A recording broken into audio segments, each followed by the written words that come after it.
All right, cool. So, hi everybody. We made it. We're at the end here. We have one more in terms of test review and things like that. We appreciate last week again being able to cram everything in. Felt like it hopefully helped you in the clinic of being able to go over things without missing a massive portion, which is technical fouls. I had about 20 plus people say they like Stripey, so that's good enough for John and I to continue using Stripey for forever now.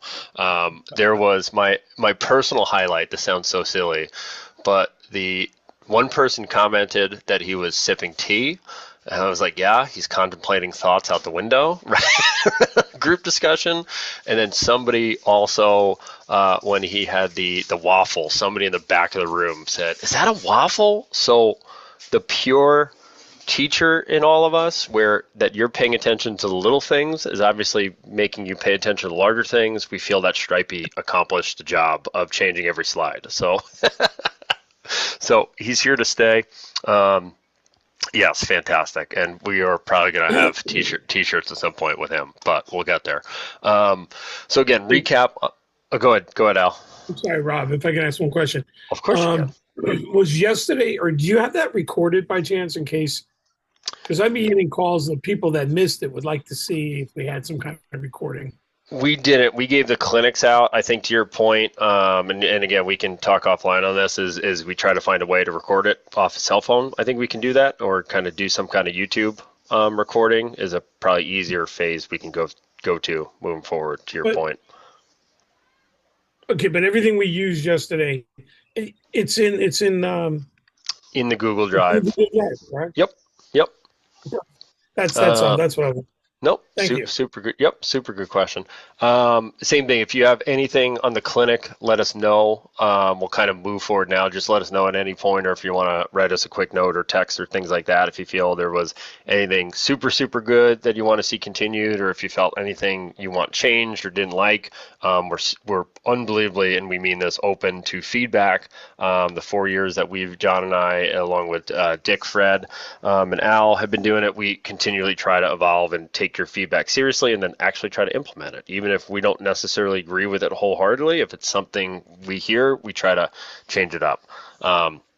So clinic, again, recap, personal fouls, technical fouls we did last week. We're going to kind of go over a couple of ones just in case, but really go through penalty enforcement, which usually is the part that trips all of us up, including veteran officials. So this is going to take some time. So I say this purposely and kind of pointed on, if this doesn't make sense to you or if it doesn't click with you right away, that's not necessarily a bad thing. In your first season, in your first games, again, it's going to be getting the goals and blowing the whistle is going to be the thing you mess up. And I promise you will do it. All of us do it at that point. You're then going to mess up what you think is judgment and fouls and subjective calls. And then the last thing you're going to be worried about is how to enforce things that is very procedural and sometimes very confusing. And to the overall point John had at the clinic of with the corrections and the edits and the errata of sometimes it's super contradictory and we can't logically make sense of it because things just butt heads against one another, so you have to kind of do it. So we're going to take the approach today to make it logical on how do we actually get through it. And again, this is one of those ones where you do need to read the rules and read especially the situations and really go through them. And as much as I don't necessarily go back all the time and reread them, what I also find helpful is making mistakes. And we said that a lot of times at the clinic on that's the number one way that I learn, which is different than some people and was more than fine, of I have a situation that I felt I haven't seen in a while, and I'll call John in the car ride home and we'll talk about it. And he'll read me the rule and we'll go through and I go, I don't know, this is how, and then we talk about how we do it game management wise, how we do it rule wise, and what the situation elements actually were. And that to me is a good exercise because I can visually see what happened in my head and then I stick it to that kind of memory. So that works for me. Other people want to read the rule book. Other people want to see video, whatever works for you. But I think there's merit in going out and seeing the weird, right? Being like, oh, that's a time. And it's the same thing we do in our lives a lot of times of, oh, that was a really bad mistake. I made it work or personal life or whatever. And you're like, that's how I'm going to do it next time. And then you do see it next time. So hopefully that part makes sense for my quick soapbox on tonight. But I think it's always good to give context and kind of get us in a mindset of how it's going to kind of work. Because this is the really tough stuff at this point. We kind of graduated from the quote unquote easy and we're on to the tough stuff. So again, the technicals and the personals, this is what we spoke about yesterday a whole bunch, was that technical foul flow chart. I know it's not a massive flow chart, but those ideas. So just to reiterate, right? When we have a technical foul, our adjudication, and we're going to use that big word because it's in the rule book, but how do we adjudicate penalties? Meaning what is their action for allowing a play to continue or stopping a play and also restarting a play? How do we award a ball? Where do we award the ball? And then do we have people have penalty time? And what happens to the players and the team strengths and things like that? So that entire process is adjudication. And so with that, on the technicals, again, this is repetitive and we've said it 52 times now, but to really hammer it in your head of the ball determines what happens on a technical foul. Nothing else, just the ball. If there is a technical foul that occurs, it goes by the ball, and it can only be one of three things. It's either a possession is flipped, a possession is granted, or somebody serves 30 seconds. There is nothing else that occurs. Nothing. Personal fouls, a little bit more of a gray area. Personal fouls, the black and white portion, is every time there's a personal foul, somebody serves penalty time, every single time. Then we again have 1, 2, or 3 minutes, no in between, can only be those 3 times. Then we start getting into that, what's non-releasable, what's releasable. Again, the elements of the rule will allow us to do that based on the severity, usually of the action of the player, and certain rules allow us to upgrade or downgrade or mandate that we upgrade them to non-releasable. And then we have this portion, which we'll get into in Rule 7 tonight, that then makes things based on what occurs in the sequencing and occurs on the field and based on even what the other team does. All of that comes into then how do we go about it and all of those good things. And I'm purposely vague on the end there, right? But that is kind of our primer for tonight. And again, just to give a different slide on it, as we said, another way of kind of looking at technical fouls and in the groupings of things, we had done this on personal fouls, right, where it was illegal contact, illegal equipment, or illegal actions. You know, we kind of have these categories of motion fouls, of people not doing what they're supposed to do by rule. We have contact fouls. We're going to spend a little bit time again just hammering those home again on the contacts, because those are some of, if not the most often fouls you see, especially in lower skilled and lower level games as you're starting out. These happen 15, 20, 30 times a game, and they're routine. It's not bad. It's just, hey, this is what happens. Game management is way less. That is by far similar to on the personal fouls, what we should see less. Most games should contain none of these. In the scenario, again, stalling as a foul, a technical foul, if we feel a team's not doing something versus an automatic rule. The motion fouls generally happen, and even in non-skilled games, a few times a game. 3, 4, 5 times. You might have a team, so don't go to your first game and say, Rob, I had 42 offsides and I had 0 holds, right? But you get the point. If you played 100 games, you'd probably have 4 or 5 on average, right? Versus on those, you're going to have a ton of holds, you're going to have a lot of pushes, you're going to have some interferences, you're going to have all of those that occur more often than sometimes personal fouls, and that's okay. So, man, this animation's still in here. It drives me nuts. And so, I give everything out. I don't even like doing a quiz format. I just like going through it. We did it last week. I like spending extra time again this week on purpose because it is this important. This is one of the massive things we mess up as new people, and even as veteran officials. This is one of the ones that gets us stuck. I appreciate Dave had said too, there's different flow charts out there. I like this one. I think this is cleaner than the other ones I've seen. There is a ton of different stuff you can find on the internet. Whatever works for you, great. I like this one because this, to me, this is how my brain works. So again, in a personal foul scenario, I'm going to ask the audience here, on a personal foul, What do I need to do no matter what? What's the first action that I have?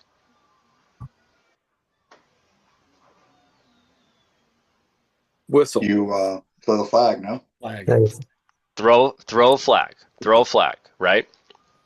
It's in the wrong order, so that might trick you. We always throw a flag, right? Again, if it's loose, then we have a whistle. The team who fouled has the ball. We blow a whistle. But we have this flag down slow whistle, which is what we're going to go through tonight, meaning if the team that is in possession is the one who gets fouled, so they're not time serving, right? In terms of the defense slashes the offense and the offense has the ball, we have a delayed situation. We allow the offense to continue an advantage of trying to score a goal. Great. In a technical foul, we have something different every time. We either have a play on if it's loose, giving them an advantage. We either have a whistle. Again, we always see a whistle when the team who fouls has the ball. Or we have a scenario where if the other team's got the ball, we throw a flag, same as personal. So we don't want to kill that advantage. So again, the toughest thing as we talk about is especially as basketball officials, taking that whistle off your finger or having some kind of mechanical thing you do and put it in your pocket or put it on the side or just holding your hand. Whatever you need to do to not get that whistle to go right away.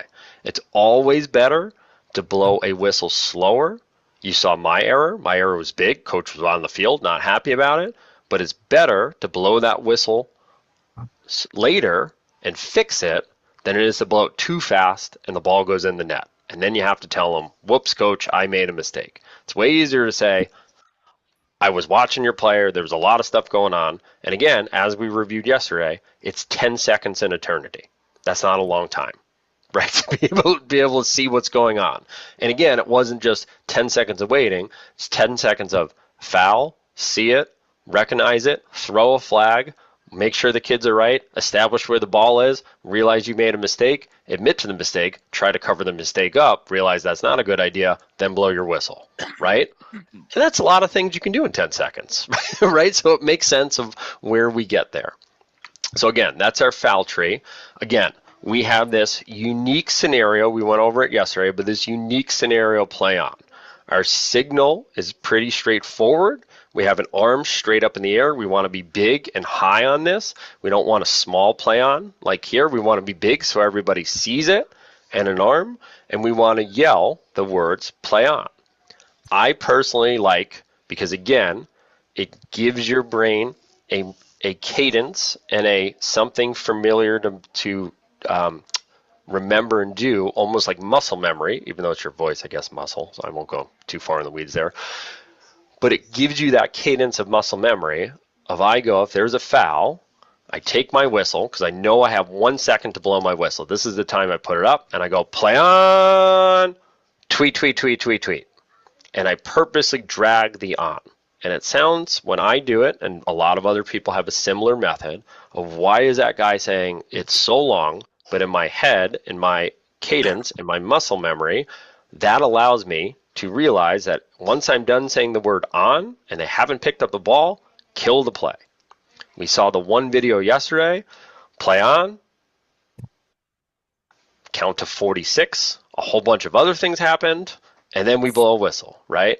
They should generally be about a second, unless the only time I think they should extend, and I'm serious when I say this, is if a player gets pushed, the ball rolls in front of them, the defense stops, the offense gets back up, all in that 1 second of play on, and he goes to scoop the ball all by himself, and you think he's going to scoop it and be good, let the play on continue. That's the point of the play on. But 9 times out of 10, in any level, especially the levels you're going to start at, when a person gets pushed or there's a technical foul that occurs and something happens, the player's on the ground, the ball's on the ground, and nobody's going to pick it up. So what that does is eliminate any other foul that you have. We've all seen in any level, we say play on, player gets mad, slashes the other kid. Well, you didn't call a foul. I didn't see you throw a flag. It's a play on. Now you have to go serve, right? And you can get out of that scenario game management wise by keeping it short. So again, we say play on when we see it, and we allow it to go long, and then we go tweet, tweet, tweet. That's one of those scenarios when we throw the flag, we want to either blow it if it's loose or that the team who fouled has possession. If not, we want to bury that whistle. On the play on, I have the opposite. My finger whistle's here someplace. I have that opposite approach of I put the whistle towards and I'm ready because I know once I'm done with saying the words play on, then I blow my whistle. Now, in the event the play on is over, a lot of people have different opinions on what they say. So I'm going to tell you all of them, and you can pick which one you like. Some people like saying play on, and then the play on is off. I feel that's super wordy. I know I talk a lot, but I like less words on the field, believe it or not. So I like the play on is off, feels very wordy.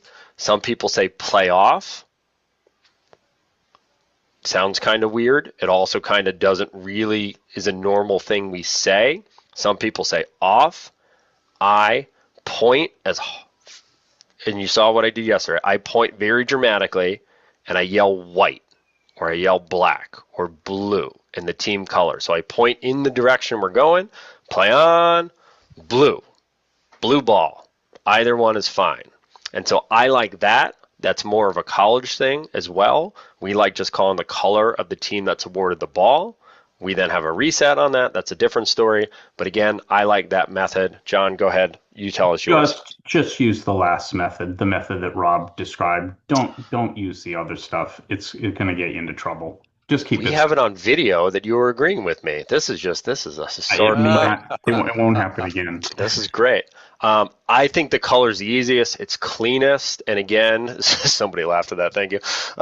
Again, to the other point too of it's should be in the other methods we use. When we have a face-off violation, for example, we have somebody jump and we say, down, set, early, blue ball, early blue. We just call one. Again, we'll get into that where it gets very confusing and you'll realize you've heard it and you've probably had a comment in your brain, but you didn't realize what was actually wrong. Right? And so the one I'll use, somebody did this the other day, and they said, it was incredibly wordy, no, white twitched first. Yes, white twitched first. It's going to be blue ball. Blue step here, it's your ball. And I was like, that's a lot, right? Versus tweet, tweet, tweet, tweet, white ball. You jumped early. So I almost do sometimes, I'll award the color. It's white ball, white ball. It was a moving screen, coach. It's white ball. And so you almost give the explanation last because the team can go and pick up the ball and they know who it is. So I like using color. It's very consistent on, again, other things, play-ons, face-offs, which technically a play-on, and then also when we point the direction when it goes out of bounds and things like that. We don't say the ball's out of bounds and we award it to blue, right? No, we say it's blue ball. Or vice versa, where, hey, blue shot the ball, but the white goalie has it, we're going white. It's just, hey, it's white ball, or keeper, things of that. So keep your language short, keep your language descriptive. And again, I think it's better. I know we're on a long time on this, but we see these mistakes that then don't help with game management. You then train them to, when they hear a color, it's your ball, and it's also instruction of, it's your ball, go get it. You don't have to wait to figure out what I called. It's white, go get it. There was a crease violation. It's white ball. Now I can explain, and the team that doesn't get the ball can be like, oh, okay, he at least explained to me, I'm good. I'm not mad and jumping up and down. Sound good on that? I know that's an over-explanation, but that's one of the ones we see. Again, even veteran guys don't get overly wordy on it. What you'll do as new people, and again, I say this lovingly because I did it a million times, you will 100% forget to point or say anything, and that's okay. So just remember, point first, speak second. If we point, we generally get correct. I think we did this on face-offs, but if we have a face-off violation that we see, a really good pro tip, I still do this to this day, look at the goalies. So if you have a violation, somebody jumps, I look straight down, and if I see the blue goalie, and it's going to be blue ball, I don't point at that blue goalie. It sounds so silly, but you will realize how often you get turned around on the field and don't realize which way we're going, right? And especially if it's the beginning of a quarter and you're like, we were just down there and blue was shooting that way. Oh man, it's a different quarter. And you'll have face-off guys come out the wrong way. It happens. I'm a face-off guy. We're not smart people. It happens, right? But again, you can take an extra second to go, that's a blue goalie. I'm not going to point there. And then I turn around and I point the other direction. So little small pro tips that I like to use because I learned them where the last thing you want to do is point the wrong direction, right? And you're like, oh, wrong side. And so you can always take a second. The goalies help you out the most because the goalies are standing directly perpendicular to you, and it's perfect. The other teams are all over the place. Go ahead, Dick. Hey, yeah, just in the event you do point the wrong way, remember teams are going to start subbing based on your point right off the bat. So don't go for a fast restart after you've made your your correction. Make sure everybody understands where they're going. Look at that. I didn't even realize we put these on these slides. How smart are we? We already have our talking points here. Perfect. So it's like we've done this before. So again, Team B commits that loose ball technical foul, right? We're going to say the ball is loose. So again, this is our cadence on this. I'm going to try to get better in the camera here, right? We want to point to the ground. Some people use one hand. Some people use two hand. I like just pointing, right, either down or you saw John's as well, right? The same as the crease call. We kind of do one of these. We want to point, right? We want to make the call. It's a push, nice and big, and then point. What that also does is slows the play sometimes. Again, that's the time that we do want to slow it down a little bit. If we just had a whole bunch of people running, there's a collision, we deem it that the person was pushed from behind, let's say, and all of a sudden the other team's got it, is going down the field. As Dick just said, that person might be 4 or 5 yards away already. The last thing I want to do is play on tweet, blue, pick up the ball, tweet, back in. That's a lot going on real quick. When we have that scenario and they run by you, tweet, play on, tweet, tweet, tweet, tweet, tweet, tweet, tweet. I have loose, I have push, I have blue ball. Back here, please, back here. And that just recontrols it, allows that defenseman who ran down 5 yards to go, oh, it's not our ball, and run back. Nobody's, as a couple of people said, it's not that double jet. We don't want to double disadvantage people. We're not trying to catch them off guard, even though there's a foul. So we say play on. As we said, if team A, who got pushed, right, we want to still say play on, even if it's an immediate whistle, tweet, tweet, tweet, tweet, tweet. It's still a play on. We still have to announce the play on, right? We want to say it's push. We give the ball back. If they're inside the attacking goal area, what do we have to do? Take it outside.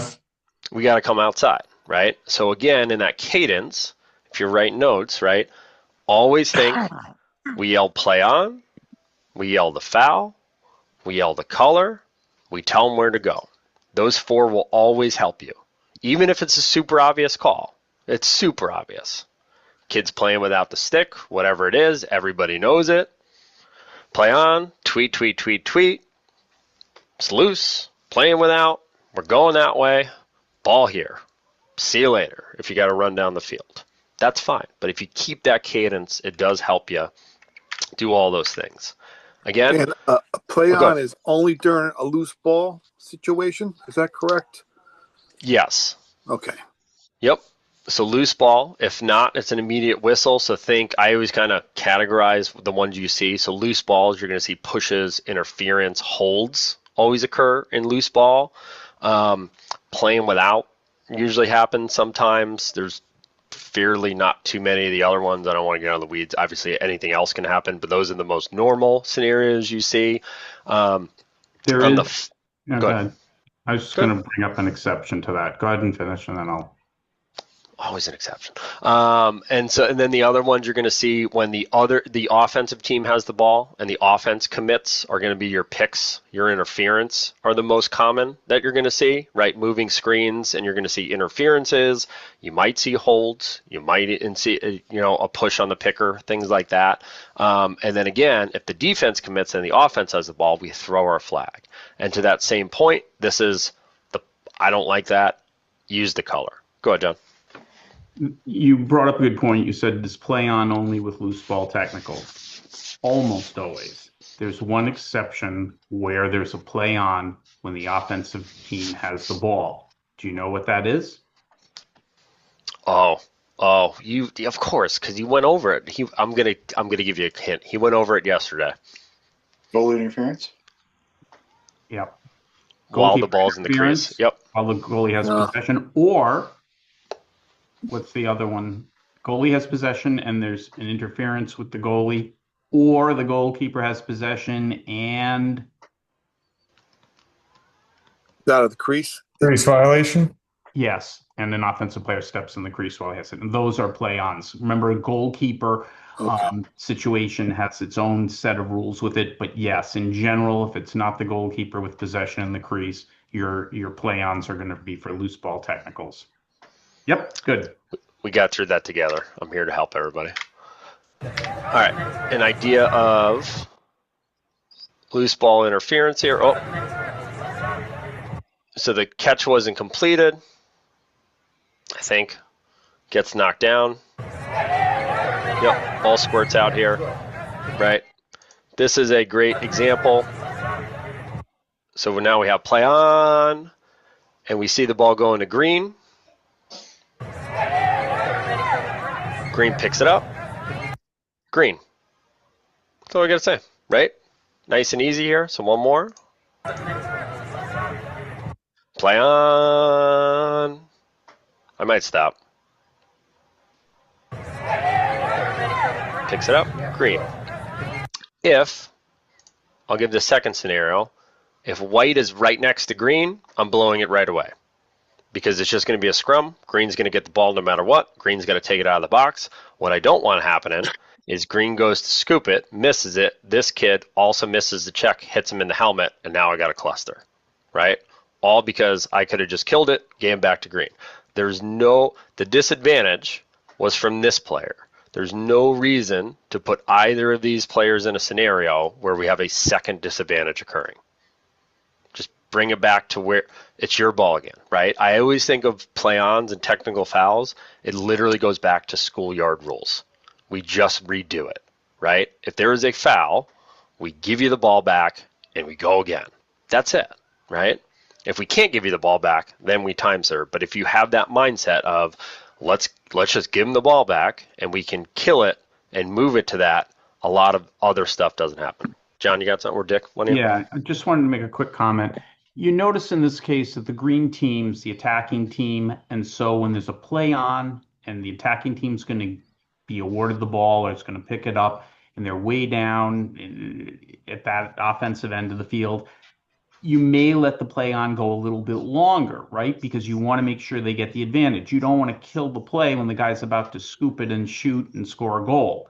But if it went the other way, if the ball was loose and green committed a violation, remember, white's got to bring the ball all the way to the other end of the field. So if you killed it a little bit quicker, you probably didn't disadvantage them that much. Because unless they were a really skilled team at a very high level that can move the ball very, very quickly, they got a long way to go. So the fact that you killed it a little quicker is fine. So just think about the advantage-disadvantage piece. You're more likely to let the play on go a little longer if it's going to the offensive team and it's in the offensive box. You're probably going to let it go a little shorter if it's going to the defensive team and they got to go the length of the field to get to be in a position to score. Great point. So then we'll just go over these two. Again, these are the most common. We just went through them really, really fast, right? But the idea, again, of, a push. Pushes are really tough. They're really tough at every level, right? Again, I think John had awesome points yesterday in the idea of the lower levels. We have a much stricter, right, kind of application of the rule a lot of the times, because a push that occurs on that player's hip, or if they're parallel and they get pushed over, they're going to go over 10 out of 10 times, right? Because they're younger. Again, I always talk about when you talk youth, this idea we might have discussed at one point, but this cone of vision, right? Your cone of vision gets wider as you get older. We're not talking about 20/20 vision here. We're just talking about how you can perceive things, is that the younger you are, the cone of vision, you have absolute tunnel vision at all times, right? As you get older, it starts getting wider. Even in high school, think about JV, they have a shorter cone of vision than, let's say, a prep varsity school player who might see the whole field, might be picking their head up and seeing it. And again, I go to hockey, the idea of being able to skate entirely around the rink and go through people with your head up the whole time. That is a very, very advanced skill. So again, a player who thinks they're going to scoop the ball and gets bumped from the side is going to not be prepared for that, might fall over. So again, it goes back to the advantage, disadvantage. Even if it's close to being legal, the player had no opportunity to scoop that ball. And that's really what we want.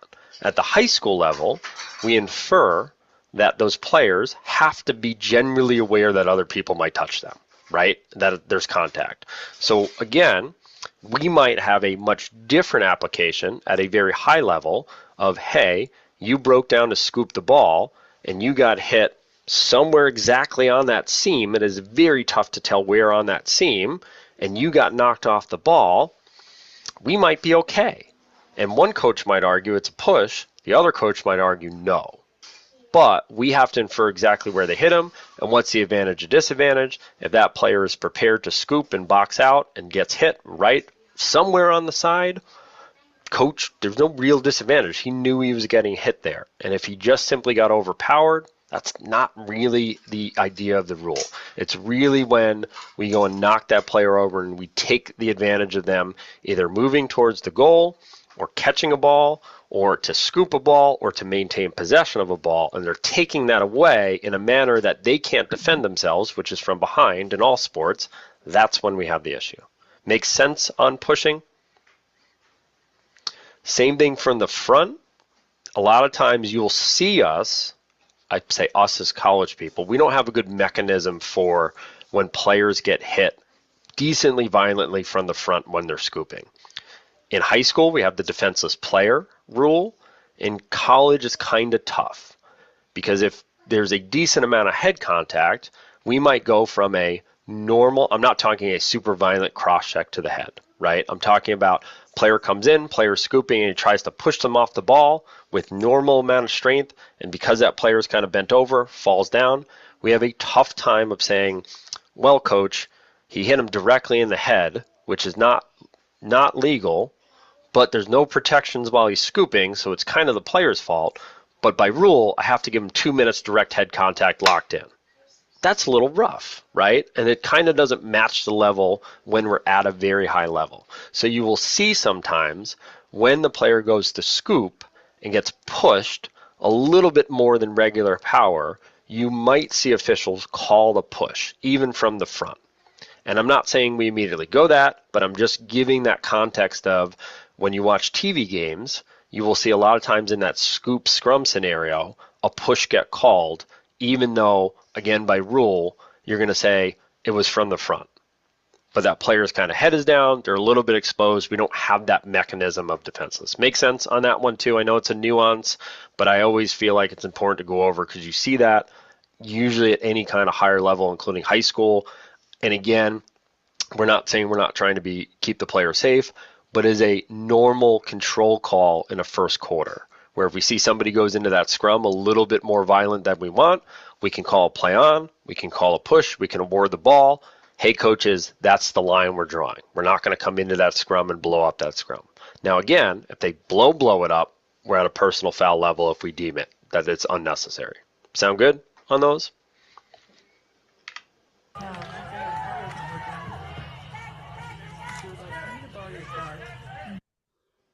So we're going to see this player come in, right? Nothing nuts, I don't think. You know, the aftermath is a little worse. Let me go back a little further for you. The aftermath seems worse because he goes on the track. Doesn't want to replay for me.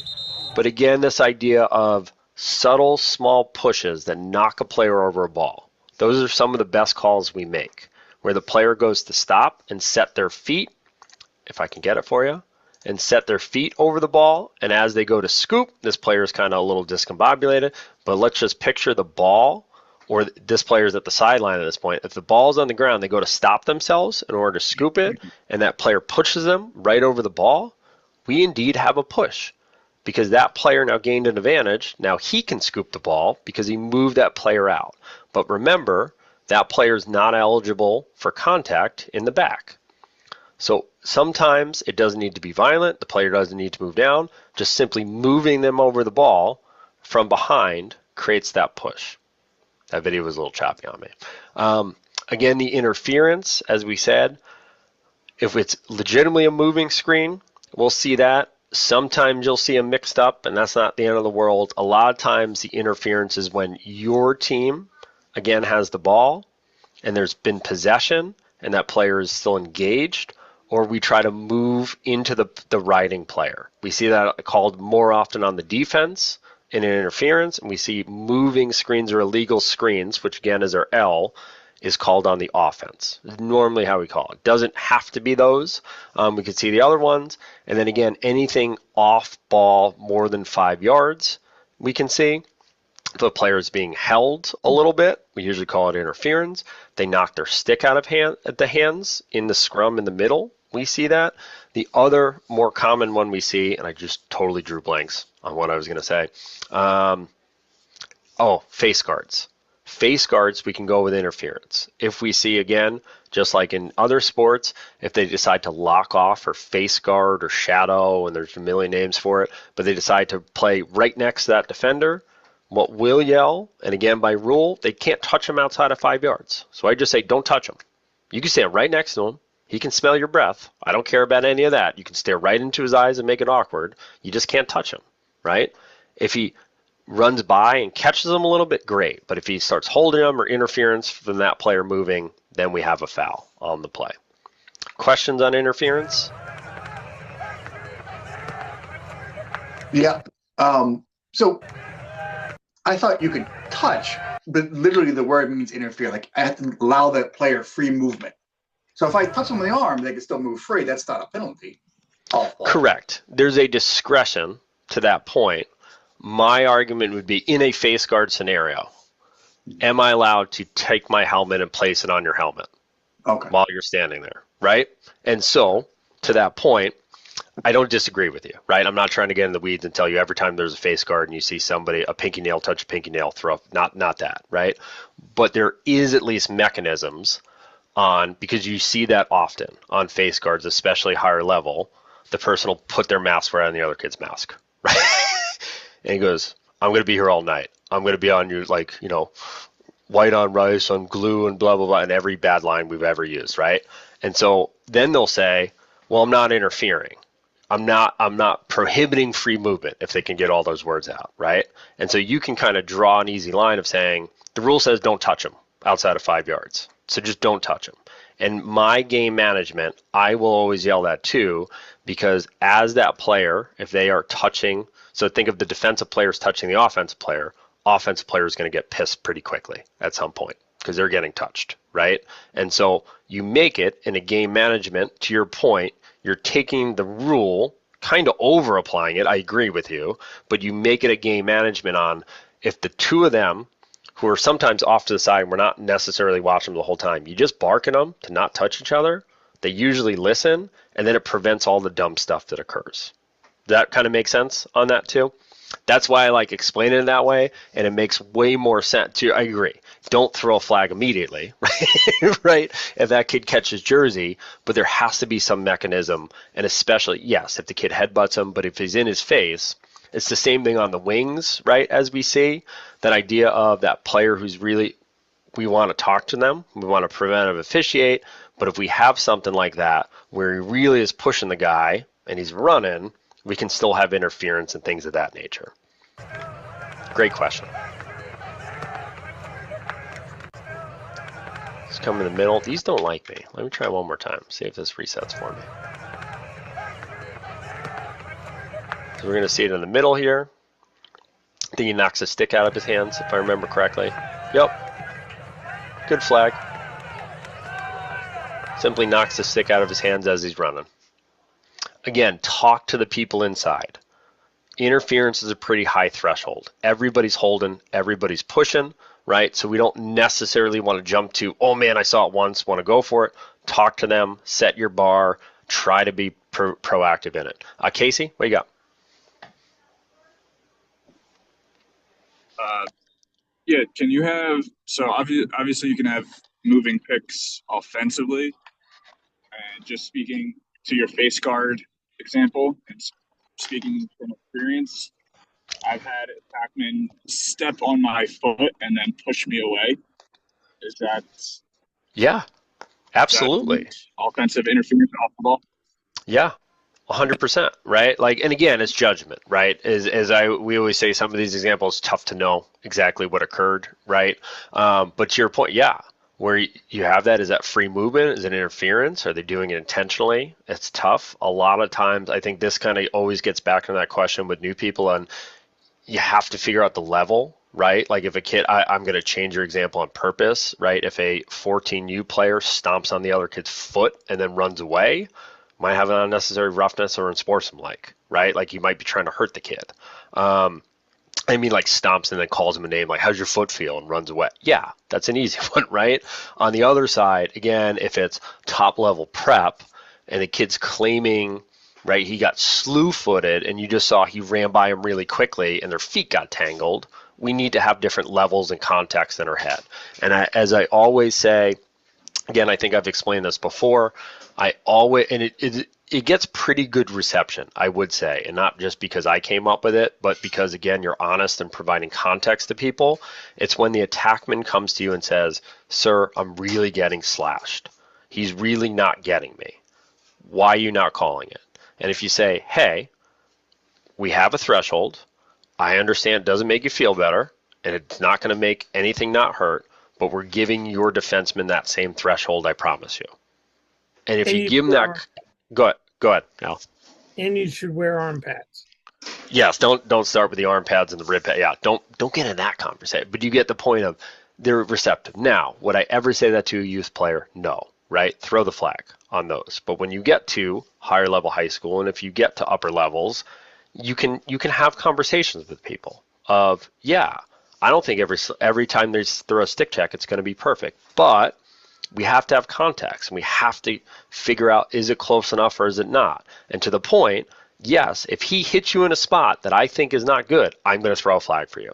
And then if you get that opportunity, not saying you're fishing for it, but if you get the one that slams that kid in the back, make sure you throw the flag, because that attackman is going to remember and come over to you and go, thanks. And I'm not kidding. They're going to go, that's the one. Make sense on those? Good, super good questions. We got one more interference video.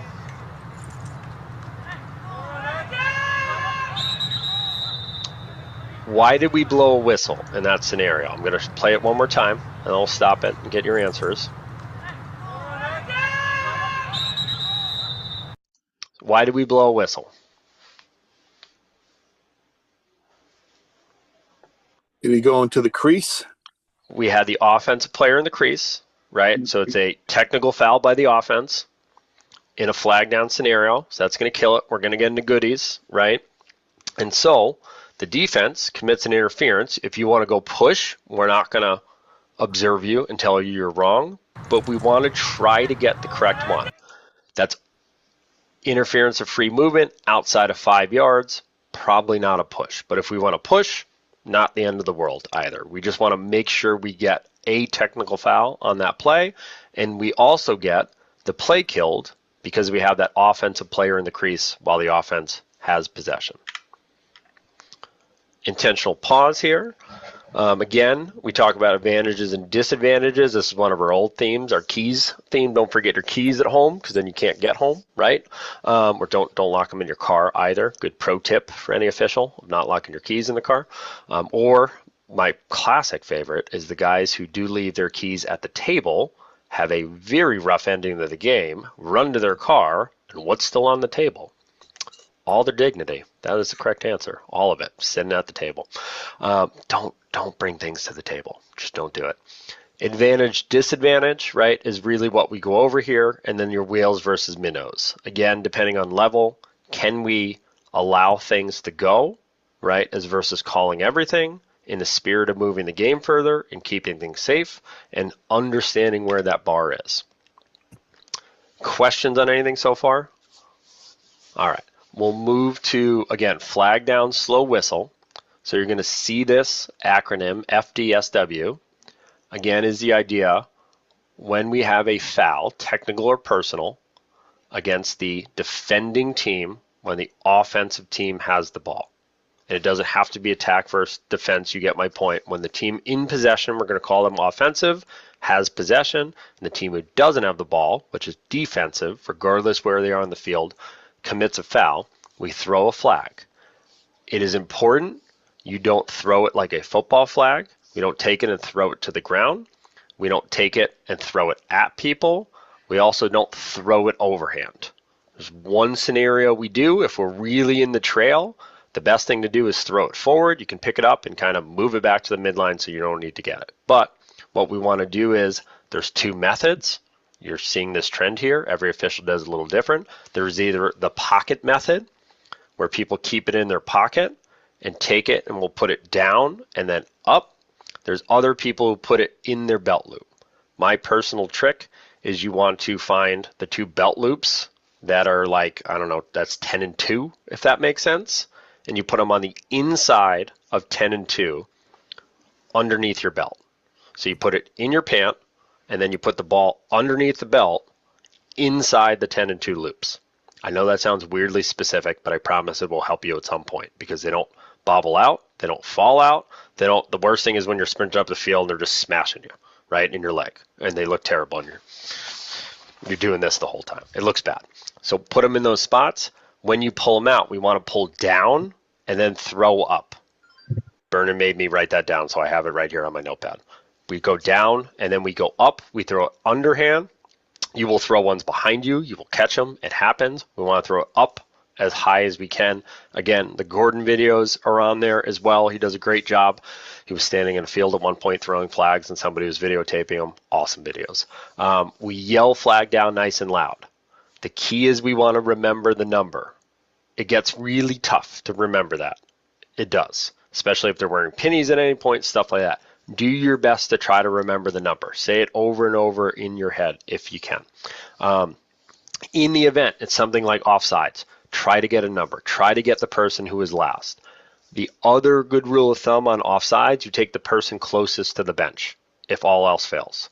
Don't go. You can go to the in-home. We don't want to penalize a kid who was not involved in the play, if that makes sense, because we couldn't remember. That's a correctable thing on our side. Pick the person who's closest to the bench. Sometimes you get really lucky. This happens all the time, to be honest with you. You don't get a good number. Things happen. There was two bodies in the way. There's a bunch of stuff. You talk to your partner and you're like, I didn't get any number. What do we do? And then your partner looks over after he closes his eyes, does this, rubs his eyes, which you shouldn't do because we're on video, and looks, and a kid's sitting in the penalty area already. And you're like, oh, it's 14. We're going 14. Even if it's the wrong kid, we're going for that kid's sitting already. So use your context clues. Often the other times, again, lower level. Again, don't be overly demanding on this. You can ask the coach sometimes. If it was a slash, right? And we've done this, of you go over and go, Coach, we didn't get the number. It's the player who slashed him. It's the long pole. You can be decently descriptive, right? And he says, I don't know who it is. Then fine, coach, we'll just put it in your in-home. It's not a big deal. Great. Oh, I'm kidding. It was 14. Great, right? Again, you don't have to be a jerk about it. You can use the in-home if you need to, but sometimes you can ask them, go, hey, I didn't catch the number. Do you happen to know who it was? 9 times out of 10, they'll be honest and tell you, and they're fine. A lot of times at JV, they knew who their knucklehead is, right? And so it's, yeah, it's Joe. Joe's going to the box. Don't worry, I want Joe in the box because I need to explain to him he can't do that, right? So a lot of times they'll help you get to it. So don't overly worry, rely on your partner if you need to. One other thing. Go ahead. When the official throwing the flag yells flag down, the other official should echo that call nice and loud for two reasons. One, so everybody definitely hears it. And two, you know your partner was paying attention and is on the same page. So basically, you echo it and you can say it a couple of times too, just to make sure everybody knows. I will also add a word is a good little pro tip for you, especially in high school, since we have the two flag rule, as John just said. You can on your second, third, fourth time you might say it, you can insert the word flag still down. We have a flag still down. And it's a little tiny word that has a massive implication, because you're not going to go flag down and then the play might go on for 10 seconds and then you yell flag down and you go, oh, is that 2? Instead, you say, especially in a high school game, the flag is still down. And so then all of a sudden it goes, okay, we're still on the same flag. And I know it sounds weird to add that one extra word, but especially in the rule of that second flag might kill the play, we don't want to confuse anybody by yelling that. But I agree, we want to repeat it, add that extra word if you can. Then we have these goodies acronym. As Dick said in the youth game, we have goodies, a double G in that with the ground, right? And so our goodies, I can still remember. I don't know why. This is one of those acronyms. It's like PEMDAS and goodies in my life that I still somehow remember what they are, and they just work. So please excuse my dear Aunt Sally. I don't know how it operates, but I have a general idea, right? And so goodies, again, is a good one to just reiterate. Talk in your pregame about it. Try to memorize it if you can. But goal, offense commits a foul, out of bounds, defense gains possession, injury, end of period, second foul by the defense. In a prep school game, we only have goodie, not plural. That second flag doesn't kill in the NCAA rule book. So we have goodies in youth with ground. Justin's laughing at me. I love it. We have goodies in high school, and then we have goodie in college. So it is confusing. So it's a good thing to go over and be like, which one are we doing today? And you'd be like, I don't know if you have a speech impediment or you have no idea what you're talking about, but just help me, tell me when to blow a whistle, if that makes sense. And again, you'll see that when you have pregames and you have partners who do work on the college level, this is a good thing. They will try to remind not only yourselves, but themselves on what it is today. Because again, in that scenario, we don't want another foul to happen, but we also don't want to take a goal away. That's really, really the key. We don't want to go, we throw a flag, we blow a whistle. Or we yell play on, we throw a flag, we blow a whistle. Sorry, I wasn't sure which one it was. So just take the extra second, as we keep saying, it's always better to blow a whistle late than it is to blow it early. The worst thing that will happen is a coach will come out on the field and be really mad at you. You saw what happened.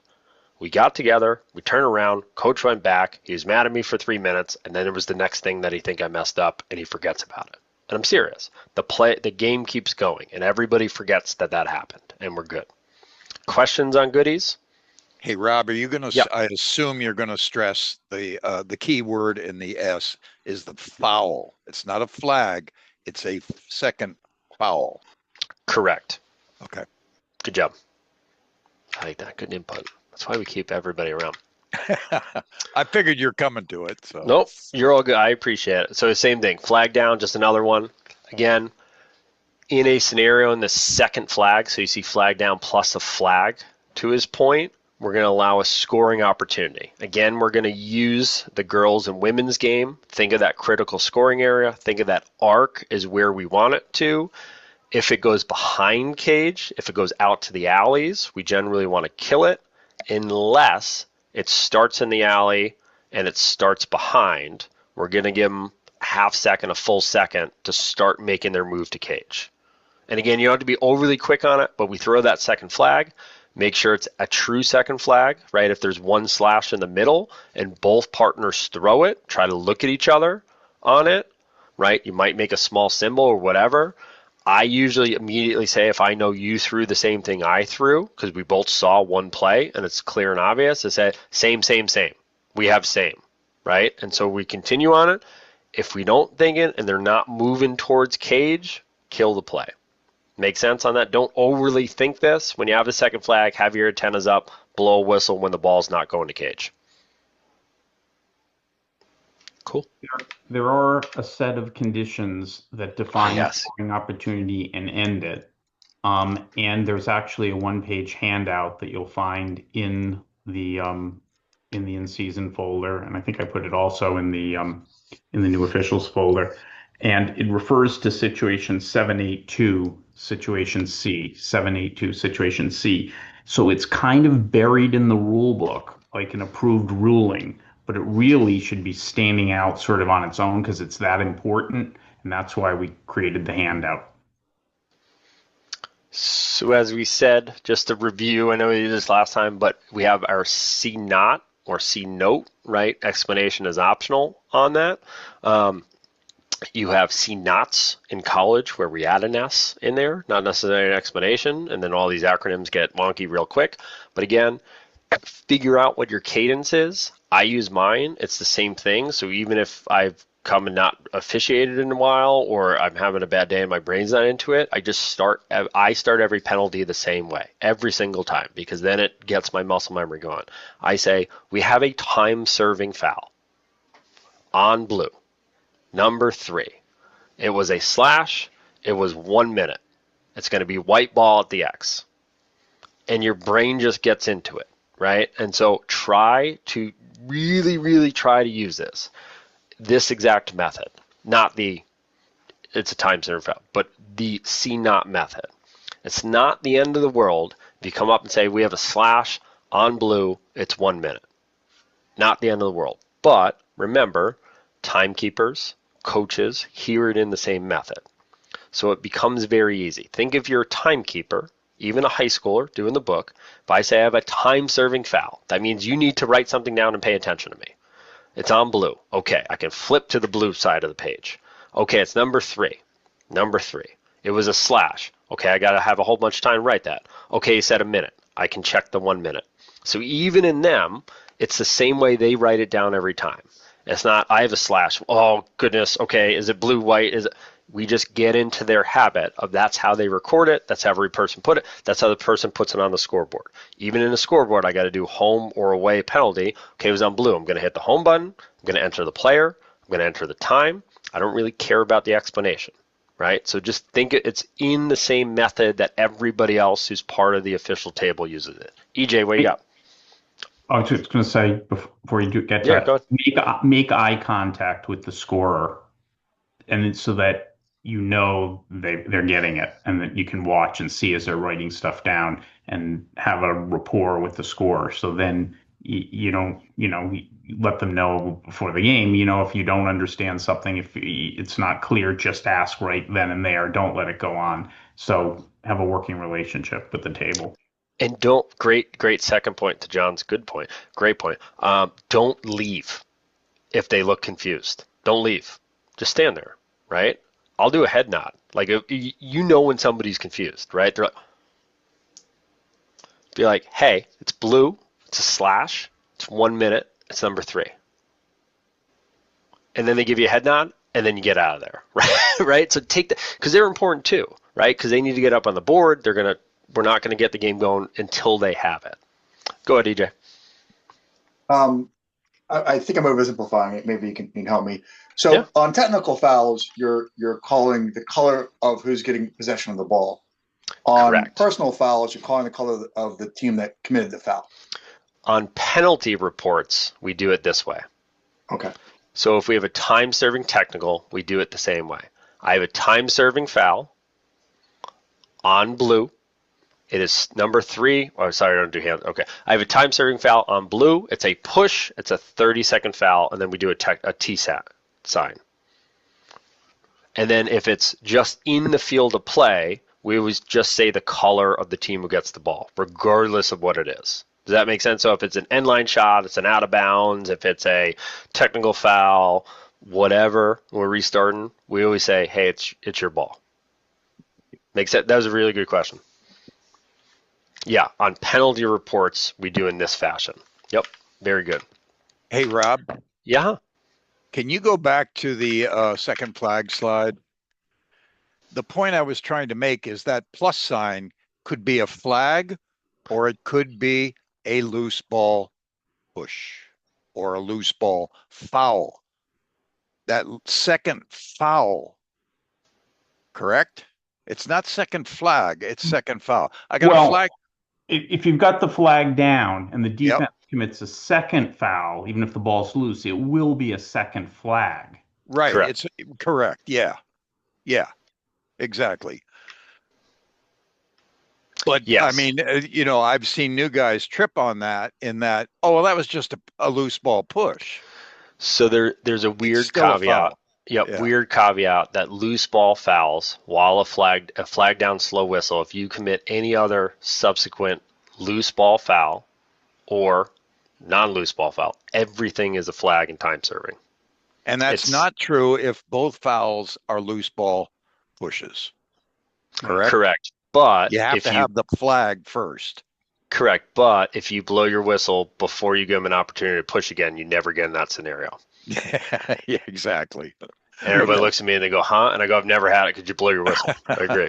Go ahead, Joe. One other comment. So you've got a foul, you throw a flag, the ball comes loose. Now the defense commits another foul. Let's say it's a push. Think about it. You're not going to call a play on now because they already have a flag down existing, right? So now if there's a loose ball foul, they're going to have to serve time. It's going to be another flag because the first flag already guaranteed that they would continue having possession, right? The offensive team would eventually get possession, right? Because the flag's down. So now loose ball fouls become a second flag. You're not going to call a play on and let them repossess it. At that point, you're going to give a second flag. And we'll move on real quick here. And so if any of you old school lacrosse guys, 10 plus years have been playing, that's what we used to coach people, to coach the defense, to kill the flag. Just shove them.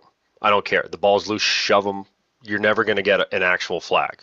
You're just going to shove them over. They're going to call play on. They're going to kill the play. We're good here. And you'd coach them how to do that. Dave, you got one question I have is, so instead of a second flag, can we just whistle it and call it dead? One flag and then on the second. Okay. Mm-hmm. You got to give it the opportunity.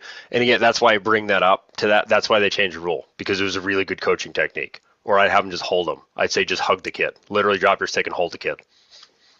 And they blow a whistle and we kill the flag down. And people hated that. It's just good coaching. Good coaching.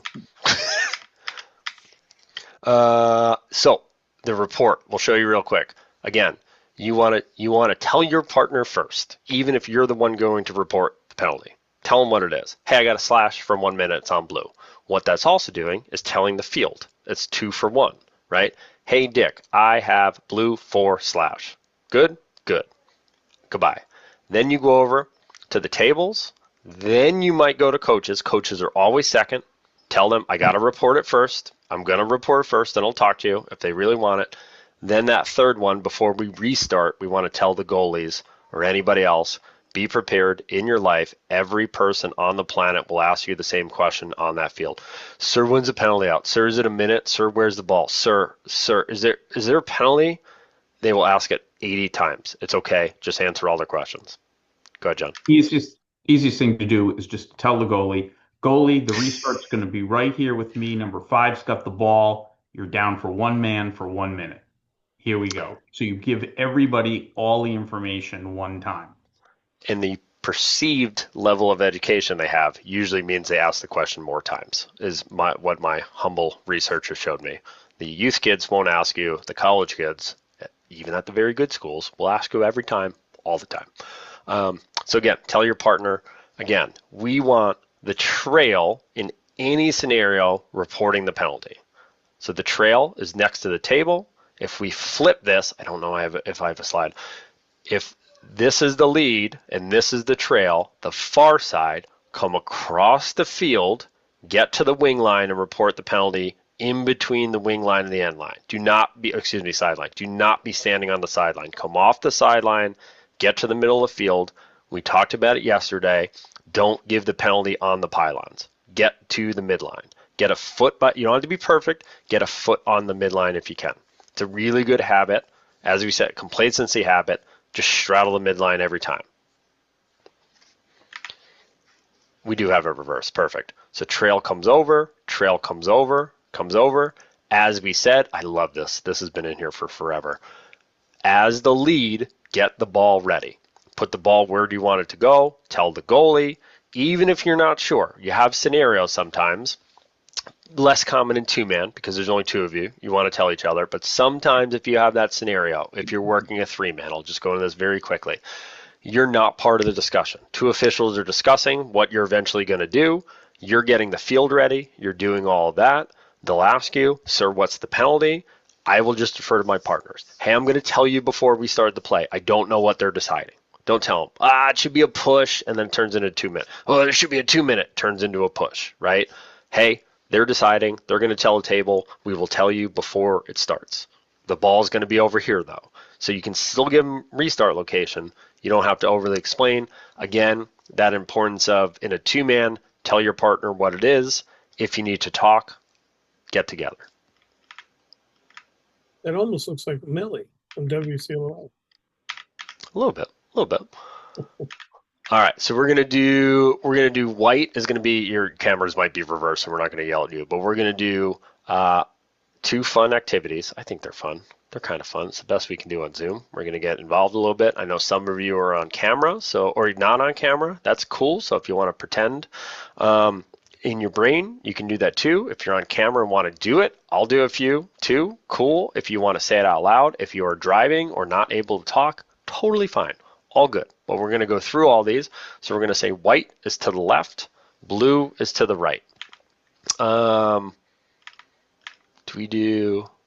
Yes. So we're going to do this one first and jump back to the other one. So again, these are the homeworks we gave you, but we're going to go through them all. So if we had a timeout, what's our timeout signal? Or does anybody want to do it? Either one's good to me. Well, up top, you just did technical foul, Wick. So we don't want to do technical foul. You're good. This is why we're doing it. This sounds so silly, right? And to have you do in the mirror, but you learn what you look like, right? So we do timeout, and where do we point?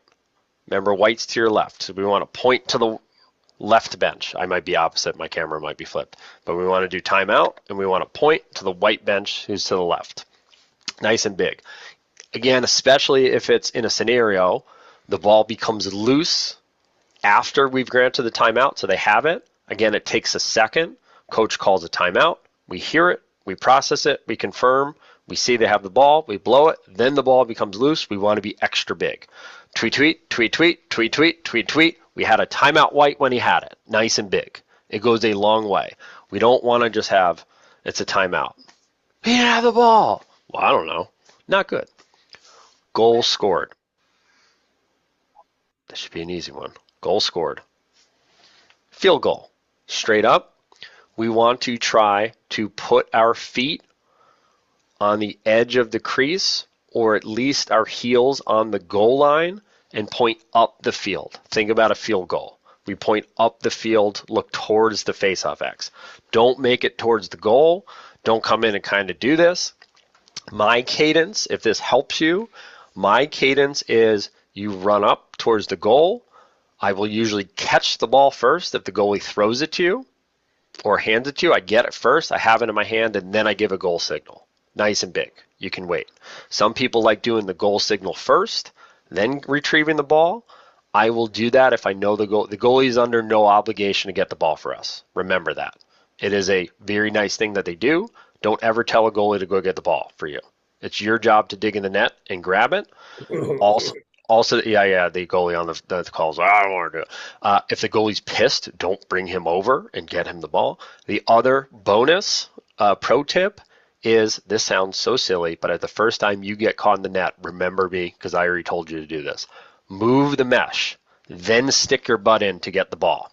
The amount of times that I've seen guys just go in the net, either get tangled, their beeper comes off, their scorecard, anything, don't do it. Move the net, grab the ball. It sounds so dumb to tell you out loud, but I've seen it, and it's hilarious when it happens, because then you're caught and you look like an idiot. Don't do it. I've done it. We have offside, blue, number 13, time serving. Blue is to our right. Yep, so we got an offside, right? So again, it's time serving, so we might want to go through the cadence, right, and not actually start with offside. So if we go through the cadence, right, we say time serving foul on blue, 13. We're offside. Everybody's a little different. Some people like doing chops with hands out. Some people like touching. I can't tell you. I've looked at everyone. I do it different every time. Sometimes I just like, You don't want to give them the suck it, obviously. If you're a wrestling fan at all, like try to go on your hips if you can. I always think of that. You'll see guys doing to the front. And I'm like, we're talking NWO, which is great. We have a crease violation. White ball, standard crease violation. Attackman goes to cage. What do we do first? First thing. Tweet, right? I'll most likely have a play on, right? Tweet, because it's a technical foul. Where's the ball? I guarantee the ball's loose. EJ's looking at me. So why would you blow, if the play on, why would you blow the whistle? Because he's in the crease, so now I kill the play. So I have a play on. Okay, so it's really not a play on then. It is. So remember, technical foul, if it's a loose ball, it's a play on first always. Okay. Right? Even if you're stopping the play. Correct. Because it's still a play on, right? It's so confusing, but it's good mechanics, right? Okay. To your point, because if I have it, right, and again, think of standard, attackman goes to the cage, misses a shot, falls in the crease, right? Standard play. We'll go with that. We won't get into all the crazy stuff, right? Standard play. I have a loose ball because the ball's in flight. I have a technical foul. I do have a play on. Now that player's in the crease and there's no chance of somebody picking up, I have a whistle because the play on is over. And then I point, everybody got it right. And I'm going, white ball, right? Goalie's got it. I come back and then I wind. So it's a lot of things. It's always a good habit to have that play on because what you might have too in that scenario, think about it just in terms of there's two officials, right? You come in, kid shoots, ball goes over the cage, falls in the crease, tweet. I got a flag. No, he didn't get pushed. He just dove right in. I got a flag. What do you have? I had a play on. Did you have your arm up? Uh-oh, right? So it always goes back to that good mechanic, right? Hey, coach, we're waving off the flag. We had him in the crease beforehand. He stepped on the line before he got pushed. It's going to stay or it's going to flip and go defense, right? So, again, it's a really, really good point you just made. But by doing the good mechanic, it bails you out of the other shit coming later, right? Just of he had something different. Instead of you have nothing, I have something, we have to go with me. And I could be wrong to that point. So we just had one the other day. I threw a flag, great idea. Partner had a play on, said he stepped in the crease before he got pushed. 100% foot was on the line, then he got pushed, then he fell in the crease. And coach said, I did see your arm up. I promise you. Like actually have, right? Really, really good. Standard loose ball hold. The ball is on the ground. We have player getting held. What do we do first? Play on. Tweet. Ball is loose. We have a hold. Blue ball, whoever we're going now, right? Here, please. Awesome. We have white 15 on a push is time serving. So we've thrown a flag. We're now at the table. Time serving foul. I forget which way we're going here. Time serving foul, 15 push, 30 second. Thank you for joining it. Last year we did this, and I was the only idiot on camera doing this, so I appreciate it. Blue 3 interference. We have time serving foul on blue. Number 3, interference. Big X. Don't make them down low, right? Don't make them too high either. This is not it. This is a women's symbol right in front of you, right? You can be dramatic if you want. I just kind of go right here on it. Delay a game. 15 white not creating yards. We have a time serve. So we go over the table and we say we have a time serving foul on white, 15, delay a game. What do we have for delay a game? We generally don't do finger numbers. Sorry, Wick, I know I'm picking on you. We generally don't do basketball numbers. We just say it now. If you still do it, we're not going to scream at you. We promise you. We used to do like full, like the basketball, like where we do like, 16 and go that way for you. If you can't break your habit, don't overly worry about it. They now took out finger. It is what it is. Delay a game is a genie. We make a genie in front of us.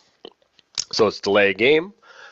If you were to go procedure, We're not going to yell at you. This is the catch-all, but this is a very clear, we have a delay of game. So we want to try to give the right symbol because everybody sees that and is easy to understand. And again, we might then say, hey, he didn't give him 5 yards. Simple explanation of the coach. We move forward. We have a blue 3 conduct foul during play. What do we do? Tweet, tweet, tweet, tweet. That one is technically not a play on. They're weird. Conduct fouls are weird. Technically not a play on because it's just a conduct foul. So we go tweet, tweet, tweet. It's killed immediately under no other condition occurs. And then we give a 1 bird. So conducts are 1 bird. This is half bird. Is it the next one? Then our full bird, we'll get into that. Full bird is unsportsmanlike. So conduct is 1 bird. This is full bird. Where are we? Face off, possession white. So we just have a face off. The ball scoops out. Team picks it up. Ty's got it. We wind. Nice and easy. These aren't to trick you. Ball touched in the attack area. We had our 10 count. They got it into the attack area. What do? We go up. We chop. We want to try to mirror it, both of us. So we both chop. 1 counts. The lead counts. Both chop, as we say. The bonus on that, you'll see some guys, I'm good either way. It is helpful. You'll see the trail will point towards the offensive when they get over the midline, especially if it's on the far side of the field and you're the lead on the near side of the field. It's tough to see when they get over the midline. So sometimes you'll see a point, and that means sometimes I'll point at you, right? Which doesn't give I'll point right at you, and then you can start your count, and then we both chop in, so we know it. Out of bounds, ball going towards your partner. Tweet, yeah. We go, and then we might point to them. We might tell them to run, right? We're going that way, right? And we might yell to them, hey, Mike, we're going out. Mike, we're going out. I picked up a couple of the guys, they started using, we're staying here, we're going out. And I really like that verbiage, especially if it's a crease violation. We have a crease. We have a whole bunch of stuff. Kids in the crease. No. Hey, we're going out, gentlemen. We're going out. We have a crease violation. Ball was loose. We have a crease violation. It's white ball. We're going out. Tweet. And so sometimes those little easy cues. Hey, we're staying here. Hey, it's going to be a push. It's going to be a push. We're staying here. Little simple things to kind of say them. Failure to advance. We have a pat on the head, either the 10 or the 20. Yep, whistle goes first, and then a pat on the head. In and out of the crease. We kind of wave it and hinge your elbow. It looks weird. I've seen guys just do this, and they push, try to hinge your elbow, and it's just a rotation, the best your elbow can do at this point.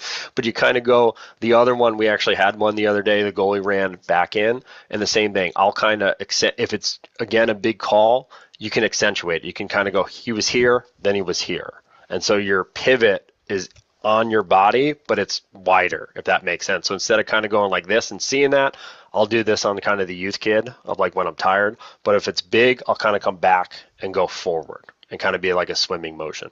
And Rob, if it's a defensive player who scoops the ball and then steps into the crease, not the goalie going out and back in, but just a defensive player scoops up the ball and then steps in the crease? Yeah, we have the same issue. Right. Same Correct. issue. It's entry into the crease. Yep. Right? Yep. It's not in and out, but it's just Correct. entry, but it's still a violation, and you're still going to give the Correct.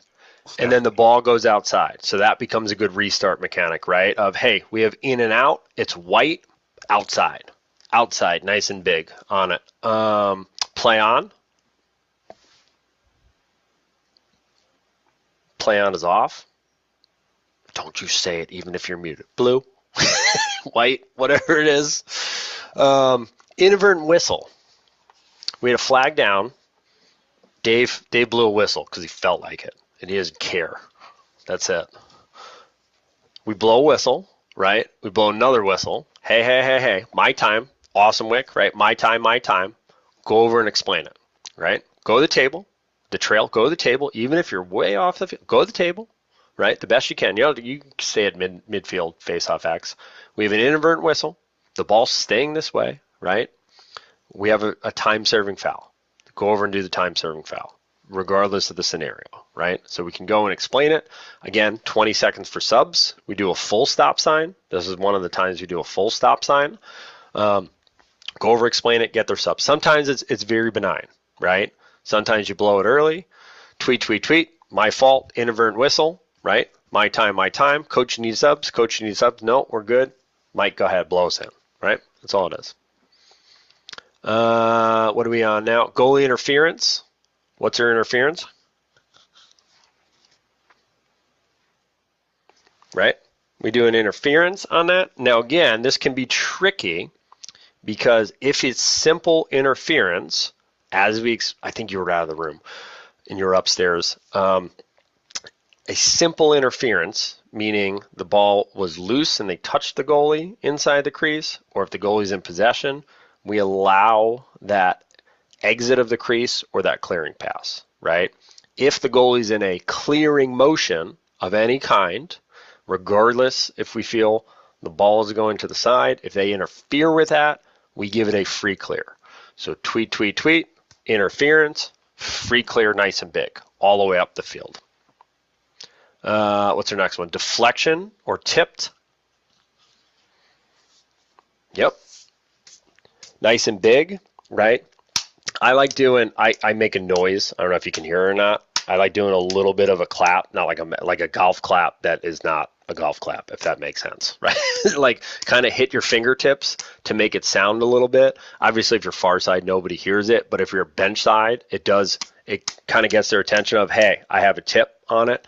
Do not attempt to knock your whistle off. I've done that before, right? You give a tip sign, your whistle goes flying. Have 2 whistles on you is a good tip too, just in case. Go pick it up, obviously.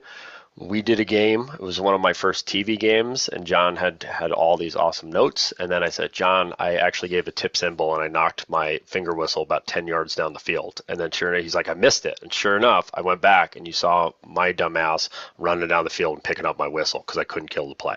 So don't do it. So even in TV, I did it. I was so worried the whole day. Just try to do it the best you can. You can also just do a non-contact, and I'm kind of exaggerating on it. You can do a non-contact as long as you kind of move your hand to show it. It helps. You can overdo it, which is fine. Where are we at? Shot out of bounds. The goalie was closest. Big play in the game, right? Tweet. We want to point up nice and strong. Be big on that paw. It's really exciting when the goal, even at young levels, the goalie gets out of the cage. He tried really hard. He's running. People are probably diving at him, right? Be super big. I'll point at him. I like doing that. I like giving him a little showmanship, right? I'll tweet, goalie, keep right? And you get into it. And make it fun, right? You can make it fun. You can have a little showman, especially if they're tiny, like they're 8, right? You're like, that guy got it. See you later, right? And send them. You can be fun with it. I always try to do my last tip on that.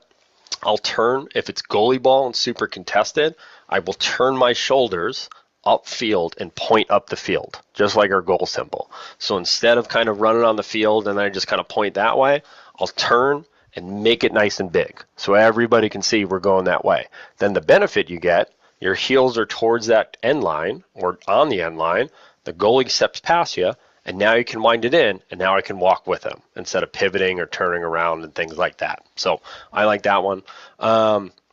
We have an illegal body check for 2 minutes on blue 87. So we got blue, 80 time serving foul on blue, 87. We have an illegal body check, so we're doing an elbow, and there's an actual motion. So we start here and we go up with it, right? So we go up with it, and then we say 2 minutes. So it's blue 87, illegal body check, 2 minutes, right? And the penalty time, we give the 1, 2, 3, or we give the T sign. So that we do fingers on the numbers, but we don't do it on the player. Now this one, yeah, go ahead. Good. I was going to say if this one says non-releasable, so we can do the hit to the head signal, which is. I did put that in. Yep. So now we're doing. I was going to add that one. So now if we said if it was head and neck contact, right? So we're going to do blue 87, illegal body check to the head. Again, we do twice. You don't have to have your elbow out. I kind of like going here. I do a fist. I like doing the fist to the head versus that. Everybody's different. I also do it different every time. Sometimes I feel like smacking myself, and sometimes you'll see guys just hold it. whatever you want to do. It's technically flat palm twice, and then we do the non-releasable symbol. So we do the big genie up top, right? So we have little genie delay game, big I dream of genie up top here.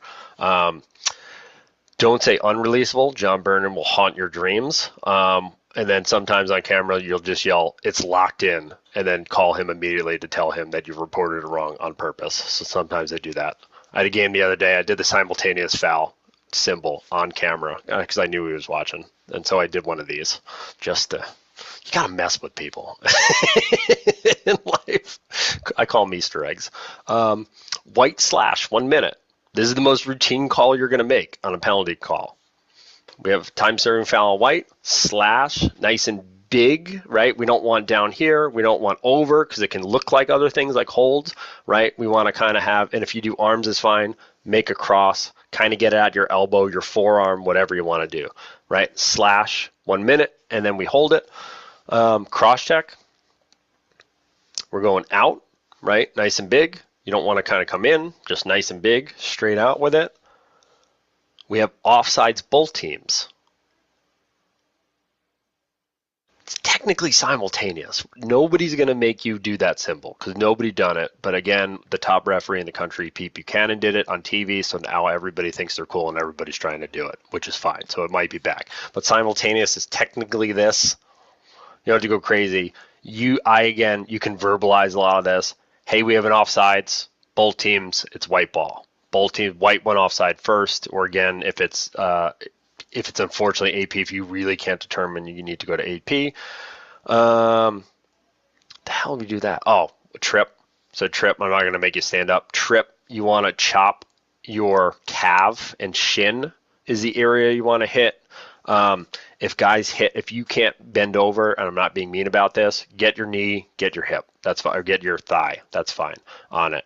Some days I don't want it, but you should technically lean and try to get your don't pick your feet up. I saw people do that too. They like pick their foot up and they're like, don't, just, it's fine. Just get your thigh. You're good. White jumped on the face off. So we have a face off violation, right? We want to do the travel. So we do the travel. Again, you don't have to announce a legal procedure. It's too many words, right? Tweet, tweet, tweet, tweet. Jumped, white ball. All it is. Or white ball, he jumped. White ball, he jumped. White ball, he jumped. Mouthpiece missing from a face-off player.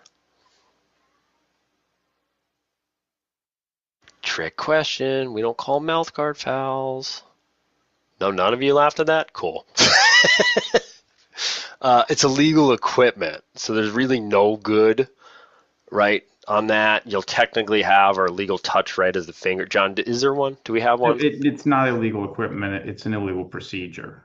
Yeah, so we have an illegal procedure. I remember we threw this one in there, and we didn't even know what it is, but the point, you could just say no mouth guard, right? 30-second technical, no mouth guard. If you give it, again, a procedure is going to get us out of trouble. And as we always say, just remember our international sign for help for our partners of, hey, John, did you have oh, yeah, I would like to talk to you, right? And especially as a newbie, if you're kind of giving this to your partner and the guy's like, what the hell is he calling? That's a good sign to go over ahead of time, not being like, I have no idea what I just called. Hey, John, can I talk to you real quick? And you're like, yes, sir, we can. We have F-bomb on Blue 3, and the grandma heard it in Rhode Island. Again, we play in the state of Connecticut. Oh, Justin's going to conduct foul. Oh, you're doing blue. I'm sorry. You're just doing the team color. Got it. I thought you were just doing one bird. All right. 2 birds on that, right? 2 birds. We might go 2 minutes. We might go 3 minutes. We're full on any unsportsmanlike. We always lock in, right? We always lock in. Again, context matters to that. We won't overly explain it, but all that good stuff.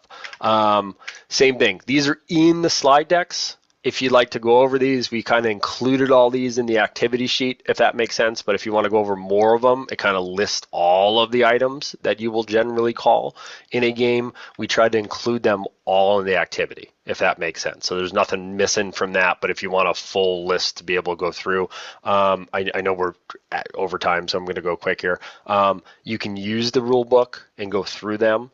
Again, if you have anybody in your life who's willing to watch you do these, have them watch you. You can do them in the mirror, but go through them. It is really helpful. As a kid, I always laugh when, like, the third base coach is, the significant other would know all the signs for every Major League Baseball team, because every night they go through every single sign they give the batters, but it's important to practice. I'm like, who does that? And then the same thing, and then 10 years later, I was standing in my living room, right? And my wife knows, that's a slash, that's a this, that's an illegal procedure, right? But again, the idea of they'll make comments in a good way of, hey, aren't your elbows supposed to be out? That looks weird, or that looks small. Oh, was that a hold? I couldn't tell what it is. But that feedback is really important as you learn it, because again, these get into good habits, and you're going to see, fortunately or unfortunately, a lot of guys you work with have bad habits, and you'll see that they end up in really bad scenarios, not awful scenarios, but scenarios where the coach isn't happy. I don't know what you call it. Explain it to me. And then especially, again, remember it this way. You're on the bench side to start the game as the umpire. So as the new guy, you're generally on bench side, and then in the second half, you get away from the coaches. So in that first half, when you hear tweet, tweet, tweet, tweet, nope, it's that way, and you're the one explaining it for the first 24 minutes or 20 minutes in a JV game to that coach is going to be on you. So anything we can do to help that, hey, did you have a hold? Yes or no?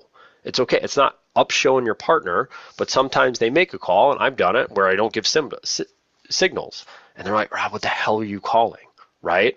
Oh, yes, remind me. I have a hold. I thought I said it, but I didn't say it. We all miss it. It's fine. So questions on anything? Concerns? I think last slide. Again, Stripey likes drinking stuff. So not only had his coffee, but his fun drink and all that good stuff. We'll do a quick simultaneous. Again, read into 7. There's a lot of stuff. I won't do time-wise. I won't put you through all that good stuff on it. But we'll spend a little time before we do test review next week on simultaneous. Take some time. The slide deck's here. It tries to explain it fairly simple for you, but it really gets in the weeds on stuff. We'll be on afterwards. Thanks for hanging out. As always, again, we're going the 9th. The 9th will be test review, so the test is on Google. So again, please, and that's your one homework. The to-do will go out tomorrow, but please, actually go through the test and try to answer them yourselves, just because it gives you that knowledge, right? And it's good to ask questions, and it's really good to get them wrong right now. We'll give you all the answers. If you're on the Zoom, we will literally go one by one and you can write them down, but it's just not a learning opportunity, if that makes sense, where it's not the end of the world, because there's going to be tricky things. You're like, I don't really know what that was. That's the whole point of it. We'll do NCAA if you want to jump on, or you think you're going to do prep school or just want to listen. It's fine. We'll be the week after. I've got a decent amount of you that said you want to go to Springfield or Cheshire. We're going to generally require everybody goes to Cheshire. If you can't make it, don't stress. You already know how this attendance works on that stuff. It's just an opportunity. We'll be on the field.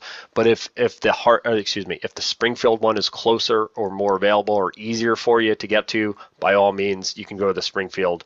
Just shoot me a text if you haven't already, and we'll get the names to go up there on it. Sound good? We'll see you next week. If you need us, let us know, and we'll be on if you got any questions. You're going to turn off the recording. Turn off the recording, Rob. Thank you, sir. Yep. Where did my button go?